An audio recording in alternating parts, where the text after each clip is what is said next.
Karibu mpendwa msikilizaji wa Radio Maria Tanzania na Radio Mbiu Sauti Faraja Kagera katika kipindi hiki cha Familia ni Nyumba ya Mungu ambacho kinakujia moja kwa moja kutoka katika seminari kuu ya Mtakatifu Karol Lwanga, Segerea, Dar es Salaam. Na leo utakuwa nami Frateli Yason Misai kutoka Jimbo Katoliki la Shinyanga. Kwanza tuanze kipindi chetu kwa sala. Kwa jina la Baba na la Mwana na Roho Mtakatifu. Amin. Salamu Maria, umejaa neema, Bwana yu nawe, umebarikiwa kuliko wanawake wote, na Yesu mzao wa tumbo lako amebarikiwa. Maria mtakatifu, mama wa Mungu, utuombee sisi wakosefu, sasa na saa ya kufa kwetu. Amina. Tukuzwe Baba na Mwana na Roho Mtakatifu, kama mwanzo na sasa na siku zote na milele. Amina. Kwa jina la Baba na la Mwana na Roho Mtakatifu. Amina. Ndugu msikilizaji, leo tutaona mada inayosema elimu ni msingi wa familia bora. Kimsingi, asili ya mada hii ni ile tofauti ya mambo ya hali iliyopo kati ya familia ya watu walioelimika na familia yenye watu ambao hawajaelimika. Familia iliyo na watu walioelimika, mambo ni mazuri, kwani ina uwezo mkubwa wa kuleta maendeleo, lakini pia ina uwezo wa kufanya maamuzi yaliyo sahihi. Lakini pia familia hii ina ustawi na afya. Lakini familia hii pia ina uwezo wa kushiriki kwa ufanisi katika jamii kwa kutumia elimu yao.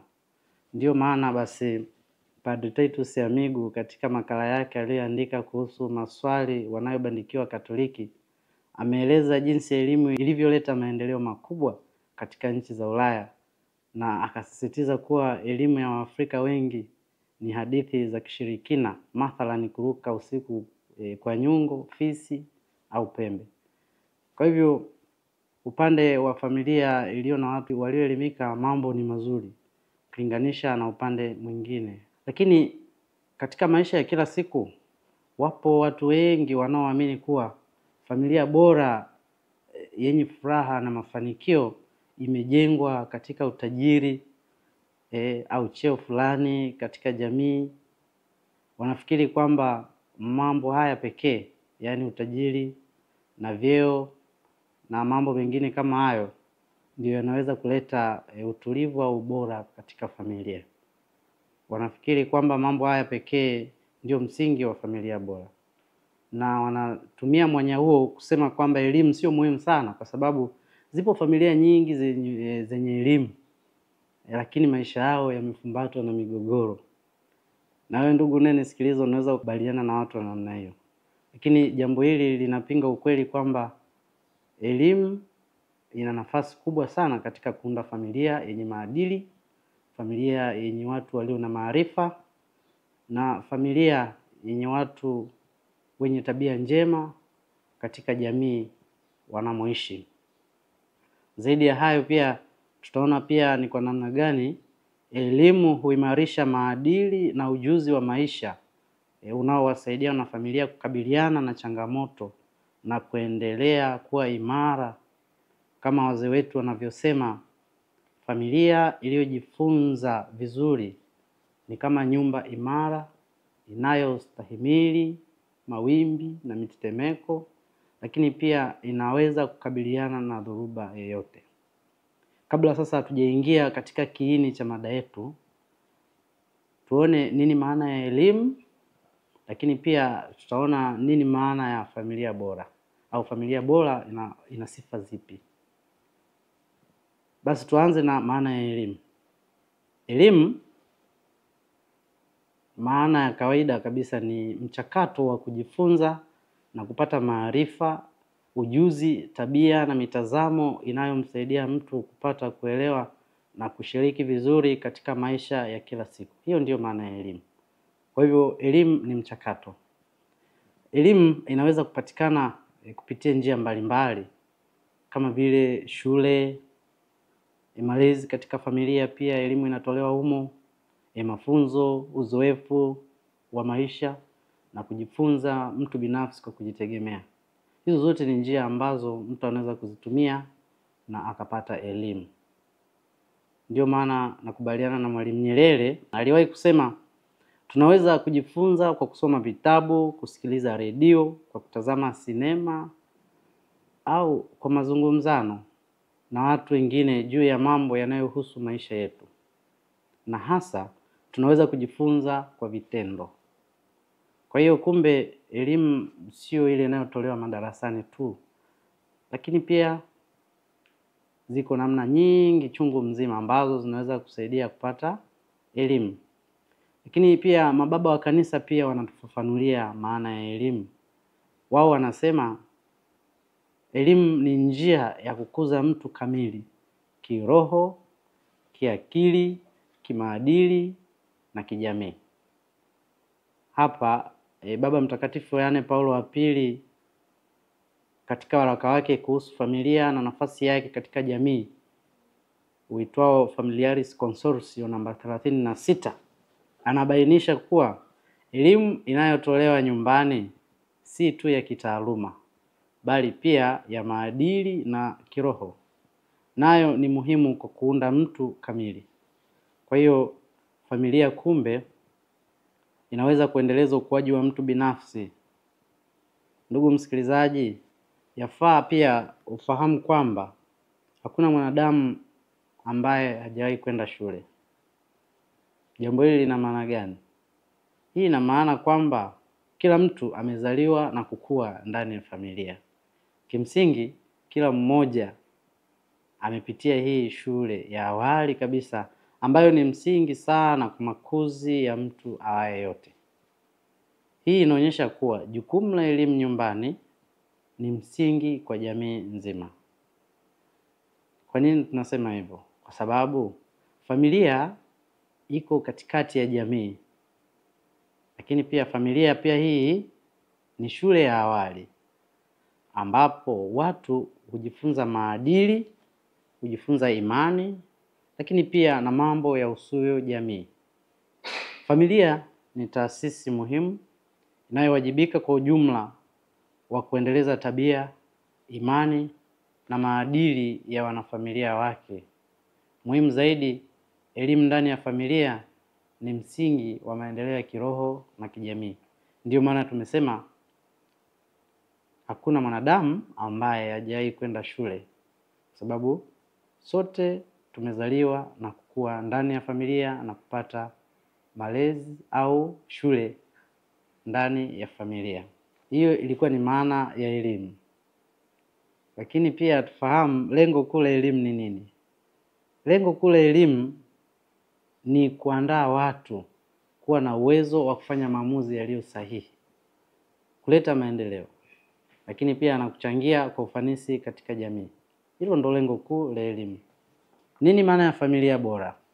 Ni ile inayojumuisha watu wanaoishi pamoja kwa umoja, upendo, maadili mazuri, ushirikiano na kuzingatia ustawi wa wanafamilia.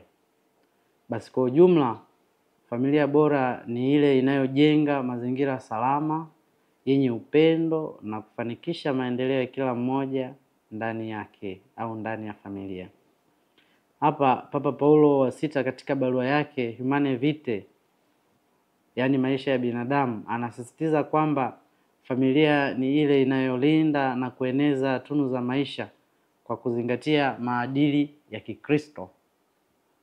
Papa Paulo wa 6 hapa anahimiza familia kuwa ni msingi wa jamii bora inayojengwa kwa imani, maadili na upendo wa Mungu, na kuonyesha mfano wa maisha ya Kikristo kwa kila siku. Kwa hivyo ndugu msikilizaji, tumeona maana ya elimu ni nini, ambapo tumesema elimu ni mchakato wa kujifunza na kupata maarifa na ujuzi. Lakini pia tumeona maana ya familia bora, ambapo katika familia bora tumesema ni ile inayojumuisha watu wanaoishi pamoja kwa umoja, upendo na usaidizi wa kila mmoja katika maadili mazuri, ushirikiano na kuzingatia ustawi wa wanafamilia. Sasa tunaposema elimu ni msingi wa familia bora, tunamaanisha nini? Au kwa nini tunasema elimu ni msingi wa familia bora? Ambayo hii ndio mada yetu na hiki ndio kiini cha mada yetu ya leo. Tunaposema elimu ni msingi wa familia bora, tunamaanisha kwamba elimu ina umuhimu mkubwa katika kujenga na kudumisha familia bora, familia yenye afya, familia yenye nguvu, familia yenye kuzingatia maadili ya Kikristo, familia yenye upendo wa Kristo, familia yenye umoja na pia familia yenye ushirikiano. Hapa tunazungumzia elimu sio ile ya darasani au sio ile ya kitaaluma peke yake, lakini pia elimu ya kimaadili ambayo inatolewa katika familia zetu, lakini pia elimu ya maisha ya kiroho. Elimu ya aina hii ambayo ni msingi wa familia bora inajumuisha mambo yafuatayo, kama mambo 6 au 5 hivi. Jambo la kwanza, elimu husaidia kuwa na ujuzi wa kutatua matatizo. Elimu hii huwafundisha watu jinsi ya kutambua na kutatua matatizo kwa njia yenye ufanisi. Na jambo hili ni muhimu sana ndugu zangu katika familia. Kwa sababu kwenye familia zetu tunaona zinakabiliwa na matatizo mengi ya kila siku. Sasa ndio maana tulisema familia yenye watu walioelimika ni rahisi zaidi kutumia elimu yao kwa ajili ya kutatua matatizo hayo katika familia. Hapa mababa wa kanisa kama Papa Pio wa 12 katika barua yake encyclical inaitwa Humani Generis, na Papa Pius wa 11 katika Divinis Illis Magistri, au mababa wanasisitiza elimu kama njia ya kujenga utu wa binadamu, kuleta maendeleo ya kiroho, kuleta maendeleo ya kijamii na kuwa na uwezo wa kukabiliana na matatizo ya maisha kwa njia ya hekima na maadili mema. Katika muktadha wa mafundisho ya kanisa, elimu sio tu kujua maarifa, bali ni pamoja na kuweza kutumia maarifa hayo kwa njia ya hekima, kwa njia ya busara, lakini pia na maadili mema ili kutatua matatizo mbalimbali ya maisha. Hii ni kwa sababu elimu inayojumuisha ujuzi wa kutatua matatizo huleta maendeleo ya binadamu na ustawi wa familia na jamii kwa ujumla. Kwa hiyo kumbe, kwa kusema hayo, yafaa tujue kwamba elimu ni muhimu sana, kwani inatusaidia kuwa na njia sahihi za utatuzi wa matatizo yanayozikabili familia zetu. Lakini pia jambo la pili ni kwamba elimu hutusaidia kupata uelewa wa maadili na kanuni. Katika jambo hili yafaa tufahamu kwamba elimu hujenga uelewa wa maadili, lakini pia tunapaswa kufahamu kwamba elimu hujenga uelewa wa kanuni, lakini pia tufahamu kwamba elimu hujenga mwenendo mzuri ambao ni muhimu kwa familia kuishi pamoja kwa amani na heshima. Elimu ya maadili na kanuni inajumuisha mambo kama heshima, mambo kama uwajibikaji, mambo kama uaminifu na mambo kama usawa katika familia zetu. Papa Pius wa 11 anasisitiza kuwa elimu hii ya uelewa wa maadili na kanuni inayotolewa nyumbani haisaidii tu kwa watu binafsi au kwa mtu binafsi, bali pia inachangia muundo wa jamii. Hivyo basi familia ni nguzo kuu ya jamii yenye maadili mema. Anasema, familia kwa asili yake ni shule ya kwanza na ya asili ya sifa, uvumilivu, upendo na haki. Kama haitoshi pia, Papa Pius wa 11 yeye pia anasisitiza kwamba familia kwa asili yake iko tayari kwa elimu ya maadili kwa watoto, ambayo ni msingi wa maelewano ya kijamii. Na hapa pia nakubaliana na Mwalimu Julius Nyerere ambaye aliwahi kusema, elimu ya kweli ni ujuzi wa sababu ya mambo mbalimbali, na kama ni mambo mabaya ni kujua jinsi ya kuyaondoa, na kama ni mema ni jinsi ya kuyadumisha. Hapa mwalimu anataka kutufundisha kwamba elimu hutusaidia kupata uelewa wa maadili mema, lakini pia kwa mambo yale ambayo ni mabaya ni uelewa wa namna ya kuyaondoa mambo hayo. Hapa pia ninakubaliana na mwalimu wangu wa maisha ya kiroho Padre Oscar Rwanda, huwa anapenda kusema kwamba tumeumbwa kutenda mema, lakini ubaya huwa tunajifunza. Mtoto akizaliwa kwenye familia ambayo ina maadili mabaya, lazima na yeye atakuwa ni mtoto wa hovyo, kwa sababu amejifunza mambo ya hovyo. Lakini kwa sababu tumeumbwa kutenda mema, yafaa kuendelea kuyadumisha hayo mambo mema na kuyaishi. Na jambo hili linawezekana tu endapo tutaitumia elimu hii ambayo ni msaada wa kuelewa maadili, lakini pia na kanuni za maisha ya kila siku. Lakini katekisimu ya Kanisa Katoliki pia katika jambo hili linasisitiza wazi kuwa sifa za maadili hujifunza kwanza nyumbani. Nitanukuu. Katekisimu ya Kanisa Katoliki namba 2227 inasema, familia ni mahali pa kwanza pa elimu ya upendo, uvumilivu na msamaha.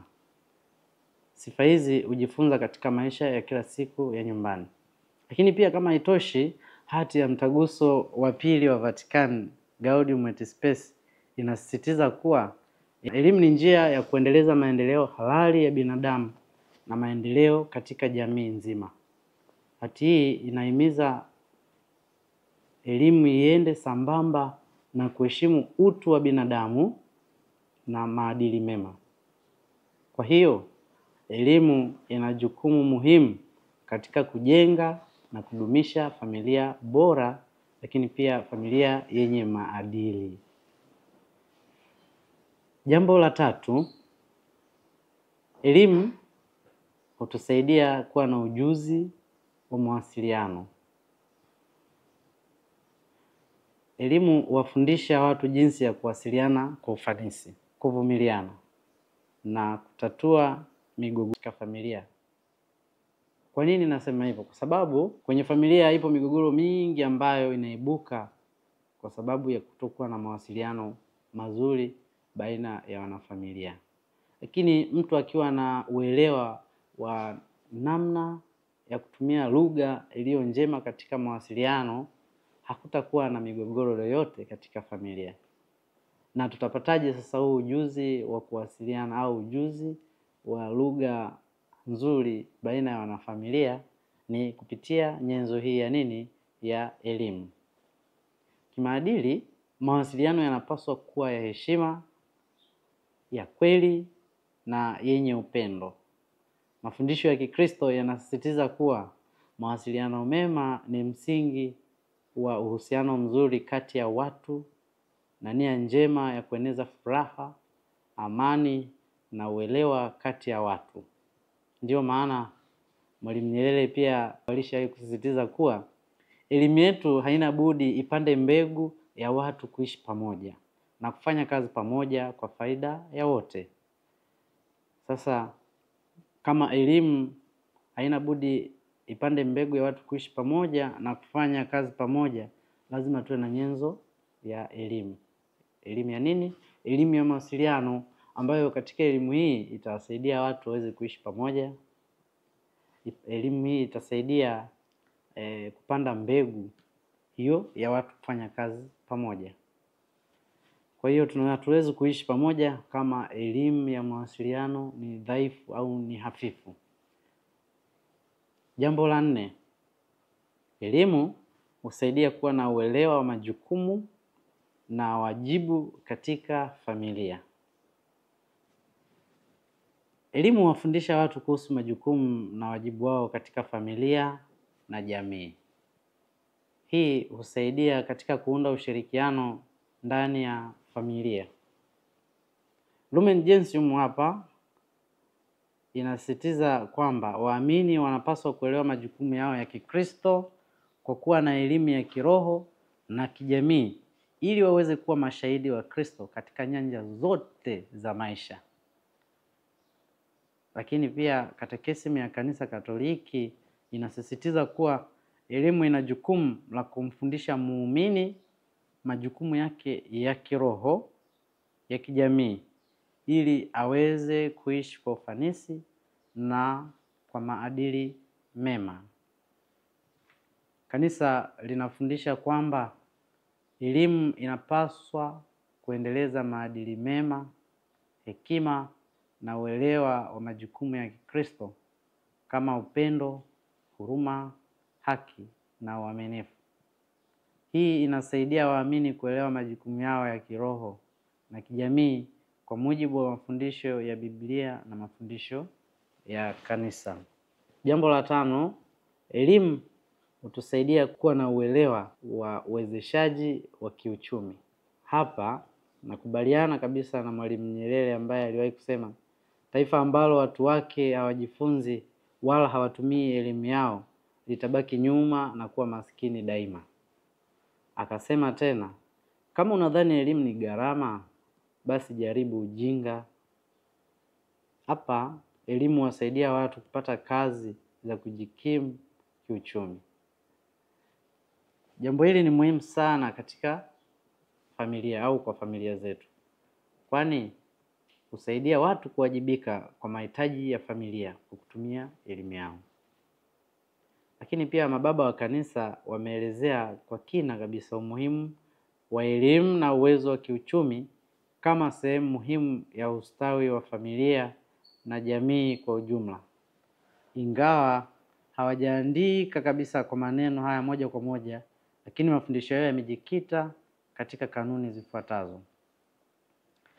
Mababa wa kanisa wanatufundisha kwamba elimu ni msingi wa maendeleo na ustawi wa jamii. Wamehimiza kuwa elimu ni njia ya kuleta maendeleo ya kiuchumi, maendeleo ya kijamii na maendeleo ya kiroho. Wanasisitiza kuwa kujifunza na kutumia maarifa kunahakikisha watu wanapata fursa za kazi, kujikimu kiuchumi na kuwa na maisha bora. Elimu ni njia ya kupambana na umaskini. Jambo hili liko wazi, kila mmoja ni shahidi wa jambo hili. Na hata mababa wa kanisa pia ni mashahidi, kwani wamekuwa wakihimiza waamini au Wakristo kuendelea kujifunza ili kupunguza umaskini na kujenga familia bora au familia imara. Mafundisho yao yanasisitiza kuwa ni muhimu kwa kila mtu kuwa na elimu ili aweze kujitegemea mwenyewe kiuchumi na kuleta maendeleo katika familia yake na jamii kwa ujumla. Kumwonyesha Mungu kwa njia ya kazi ya elimu pia. Mafundisho ya Kikristo yanawahimiza watu kutumia vipawa vyao na maarifa ambayo wamejaliwa na Mungu kwa maendeleo ya familia na jamii kwa kuzingatia maadili na uadilifu, ili kuonyesha utii kwa Mungu na kuleta furaha na ustawi. Kupinga ujinga na uzembe. Jambo hili pia mababa wamehimiza linaweza kutatuliwa kwa njia ya elimu. Mababa wa kanisa wamekuwa wakihimiza dhidi ya ujinga na uzembe, wakisema ni gharama kubwa kuliko kujifunza. Yaani ukiwa na ujinga na uzembe, maana yake unatumia gharama kubwa zaidi kuliko kujifunza. Unapotumia gharama katika kujifunza, gharama yake inakuwa si kubwa zaidi kuliko gharama ya ujinga na uzembe. Mafundisho yao yanasisitiza kuwa elimu ni njia ya kuwa na maisha yenye manufaa na kuleta maendeleo ya kiuchumi. Jambo jingine ni kwamba elimu ni njia ya kujitegemea na kuwajibika. Mafundisho ya kanisa yanasisitiza kuwa elimu huwasaidia watu kuwa na uwezo wa kujitegemea, kuwajibika kwa familia zao na kuchangia maendeleo ya taifa lao kwa uadilifu. Yafaa tufahamu kwamba mwalimu bora huunda mwanafunzi bora. Wazazi ni walimu katika familia. Wazazi wakitumia vizuri vyeo vyao, fani na wito wao waliopewa na Mwenyezi Mungu, matokeo yake yatakuwa chanya. Tunapata watoto bora waliolelewa, wakaleleka, wenye hofu ya Mungu, wenye dhamiri hai, wenye heshima, wenye utii na wenye maadili mema. Hii ni kwa maana mtoto hujifunza kwa kuona, Akiona upendo ndani ya familia, naye atakuwa katika upendo. Lakini kama kila siku nyumbani ni kama uwanja wa vita na mapigano, mtoto naye anaweza akakomaa katika ubondia wa kupigana na kurusha makombora ya matusi kwa wenzake. Mpendwa msikilizaji, ni mara nyingi unashuhudia watoto wadogo wanajua sala mbalimbali. Hivi ni kwamba sala zinaingia akilini mwao kwa njia ya mnunulisho, kwa njia ya msafara au mpitisho. Sala zinafundishwa. Mtu anakuwa kile anachokula. Mtoto anaposhiriki sala za familia kila siku, sala zinakuwa sehemu yake ya maisha. Anakuwa amepata elimu njema ya kiroho kutoka kwenye familia inayosali. Elimu hii itajenga familia bora inayosali pamoja na hivyo kudumu pamoja. Kwa kumalizia, tunaweza kusema kuwa elimu ni msingi muhimu wa kujenga familia bora na yenye mafanikio kwa mujibu wa mafundisho ya kanisa. Elimu sio tu ya kitaaluma inayotolewa madarasani, bali pia ni ya maadili, lakini pia ni na ya kiroho, inayowezesha watu kuwa na ujuzi, kutatua matatizo, kuwa na uelewa wa maadili na kanuni, kuwasiliana kwa ufanisi, kuelewa majukumu yao na kujenga uwezo wa kiuchumi. Mafundisho ya mababa wa kanisa yameonyesha wazi kuwa elimu ni chombo cha maendeleo ya binadamu mzima, kinachosaidia kupambana na umaskini, kuendeleza utu na kuimarisha uhusiano wa familia na jamii kwa ujumla. Hivyo basi, kuwekeza katika elimu kutaleta familia imara, familia bora, jamii yenye maadili na taifa lenye ustawi, kwa sababu elimu ni silaha muhimu ya kujenga maisha yenye furaha, amani na maendeleo ya kudumu. Kama vile Papa Yohane Paulo wa pili alivyosema kabisa kwa hekima. Anasema, mustakabali wa binadamu unapita kupitia familia. Hivyo basi, elimu ni msingi wa familia njema, na familia njema ndiyo msingi wa jamii yenye afya, ustawi na maendeleo endelevu. Mpendwa msikilizaji wa Radio Maria Tanzania na Radio Mbiu Sauti ya Faraja Kagera, hadi kufikia hapa ndio tumefikia tamati ya kipindi chetu cha Familia ni Nyumba ya Mungu kwa siku ya leo. Naamini umejifunza mengi. Usikose kuungana nami tena siku nyingine, muda na wakati kama huu. Ulikuwa nami Frateri Yason Misai, frateri kutoka Jimbo Katoliki la Shinyanga. Ninasoma masomo ya teolojia hapa Seminari Kuu ya Mtakatifu Karoli Lwanga Segerea, mwaka wa 3 wa teolojia. Ikiwa una maswali, maoni au ushauri, naomba utuandikie ujumbe wako mfupi wa maandishi kwenda namba 0734 069967 au 0756478178. Na sasa tuhitimishe kipindi chetu kwa sala. Jina la Baba na la Mwana na Roho Mtakatifu. Amina. Tunaukimbilia ulinzi wako, mzazi mtakatifu wa Mungu. Usitunyime tukiomba katika shida zetu. Tuopoe siku zote kila tuingiapo hatarini. Ee Bikira mtukufu na mwenye baraka. Amina. Bikira Maria, msaada wa daima, utuombee. Mtakatifu Karoli Lwanga, utuombee. Mtakatifu wote wa Mungu, mtuombee. Kwa jina la Baba na la Mwana na Roho Mtakatifu. Amina. Tumsifu Yesu Kristo milele. Amina.